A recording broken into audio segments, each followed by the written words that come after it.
I walked out of my sister's wedding reception because she made the entire menu vegan. But was it really that wrong? Am I the jerk if I ditch my sister's wedding reception with some other family members to grab a bite to eat since she's making all the food vegan? I, 31F, am due to go to my sister's, 26F, wedding in a week.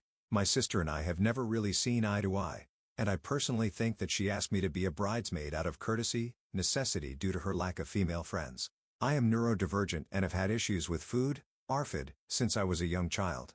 Everyone knows this. There's a short list of things that I will eat, whether that be due to flavor, texture, etc.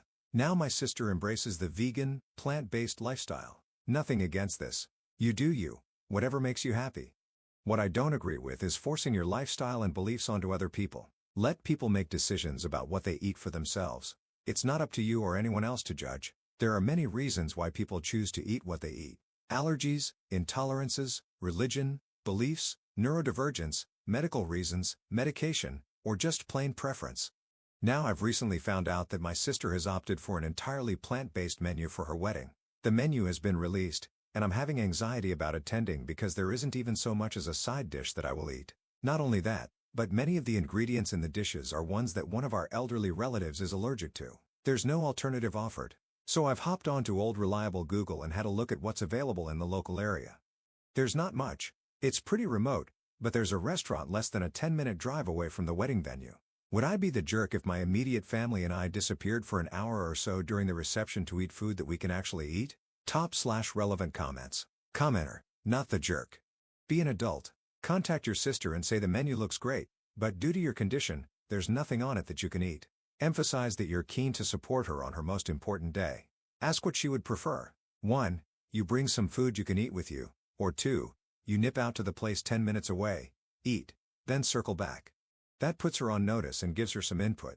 If she doesn't go with either option and suggests something inappropriate, just give a neutral okay and do what's best for you on the day. For the record, text her a day later saying you know she's busy and thank her for listening to your concerns about there not being anything on the menu at her reception that you can eat without getting sick. Response: I did exactly that. Thanks for the suggestion.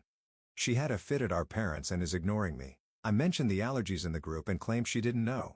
It was on the RCV that she neglected to read.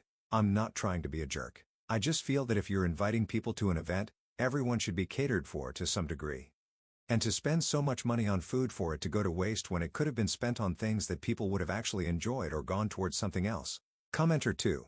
There's a theme with siblings where one has a dietary restriction, and the other grows up resentful of the special attention and chooses to believe that it's an act. Be wary of the food you eat at your parents' place from now until the wedding. Commenter 3. You're the jerk. She will never forgive you for that, especially if you don't warn her. I have food allergies and type 1 diabetes, so finding food I can eat is very difficult. However, I do not expect people to cater to my needs during their functions. So if you're not going to be able to eat the food they have there, then bring your own food that you will enjoy eating. Same for your elderly relative. The wedding reception is not about you. You don't leave someone's wedding to drive down the road and have your own little party because you are offended by the food. You show up to the wedding, you show your support, and you be a good person. Have you thought about how incredibly terrible she will feel when she realizes a major chunk of her family is gone during the wedding? No. It's not okay to leave and go eat at a restaurant somewhere else. Support your sister. It's one night, it's one meal. Bring a frigging granola bar if you have to. But this seems very selfish of you to ruin your sister's wedding because you don't want to eat the food. Find a workaround that doesn't kill anyone else's joy. Edit to add, forgot to say that if you guys do decide to do this, you better tell her about it, or talk to her like normal human beings and share all the concerns you have about the menu, and then perhaps she can work on a solution. Or at least understand that you're going to leave and why. Also, the only ones that should leave are the 2 people who can't eat the food. Everyone else is just beaching because they don't want to eat plant-based food, and they probably don't even know what it tastes like. It's actually good. So here's my take. Classy people with ethics and morals will go support a family member on the biggest day of their life. There may be inconveniences for those attending, but ultimately, the day is about celebrating the bride, and it is really super tacky to drive down the road and eat at a restaurant during the reception. Yeah, you guys would be jerks. It's one effing meal. Editor's note, I don't want to repeat the same type of comments over and over, but a lot of people told off she was the jerk, echoing sentiments similar to those of commenter 3. Update 11 days later. Thanks, people of Reddit, for all your comments and suggestions. All were insightful, even the negative ones. So we did end up leaving the wedding, but not because of the food. Let me preface this by saying the entire day was a disorganized mess. I was excluded from the moment I arrived. I ended up getting ready by myself even though everyone else was in the bridal suite. I brought a sandwich for myself, which I couldn't eat until very late in the day, and sat at the wedding breakfast looking awkward as I didn't eat any of the vegan food. There was talk of a pizza order being made in the evening because they weren't providing any food for later. This never happened, so everyone had to go hungry. It was unbearably hot in the dining room, so I asked the groom how long until the speeches so I could go outside and cool down. I was told I had plenty of time, like 15 to 20 minutes. Within 5 minutes of me being outside, there was cheering and clapping, meaning that they started the speeches knowing I was outside and would miss them. They'd also allocated us the room closest to the dance floor, meaning that my toddler couldn't sleep because of the noise and music. We ended up leaving at 9:30 p.m. and going home. Gotta love a 2-hour drive at that time of night. Starving too. And because it was a child-free wedding, aside from my child, everyone was fawning over her and giving her bundles of attention. Attention that my sister obviously didn't like because she was overheard with her new husband saying, "All anyone cares about is that bloody baby," to which she laughed and just told him to shush because they were talking under our open bedroom window. I'm furious and beyond disgusted.